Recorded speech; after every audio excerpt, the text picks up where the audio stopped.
Hello, আসসালামু আলাইকুম viewers, সবাই কেমন আছেন? আশা করি সবাই ভালো আছেন। আলহামদুলিল্লাহ আমিও ভালো আছি।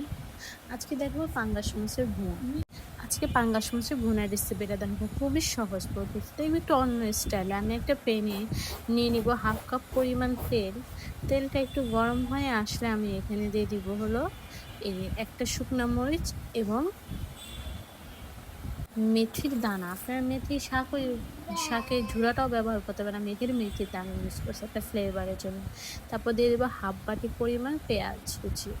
একটু ভালো মতো নেড়ে চেড়ে নিব, একটু হালকা ভাজা ভাজা করে নিব। যখন আমি একটু লাল লাল করে ভেজে নিব, তখন আমি এটার মধ্যে মশলা দিয়ে দিব হাফ চামচের মতো মরিচ গুঁড়ো, 1 চামচের মতো হলুদ গুঁড়ো, জিরার গুঁড়ো এবং ধনিয়ার গুঁড়ো দিয়ে ভালো মতো একটু নেড়ে ছেড়ে নিব তেলের উপরে। তারপর আমি দিয়ে দিব হলো এখানে পানি। সেটা পানি দিয়ে আমি একটু ভালো মতো নেড়ে চেড়ে নিচ্ছি, কষিয়ে নিব। এভাবে আমার কষানো শেষ, ভালো মতো কষিয়েছি অবশ্য। তারপর আমি দিয়ে দিব হলো এখানে পাঙ্গাস মাছের টুকরোগুলো দিয়ে আমি এখানে ঝোলের মতো একটু পানি দিয়ে দিচ্ছি, যেহেতু একটু পাতলা পাতলা ঝোল করছি, একটু ভুনা ভুনা ঝোল। মানে আমাদের বাসায় সবাই একটু ঝোল পছন্দ করে, তো ভুনা ঝোল একই হয়ে যায় আমার।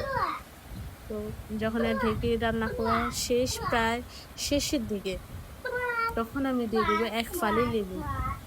লেবু কেটে আমি উপরে একটু রসগুলা দিয়ে হালকা একটু নাড়াচাড়া করবো, তারপর নামিয়ে ফেলবো। বেশি জাল দিব না, না হলে কিন্তু তিতো হয়ে যাবে।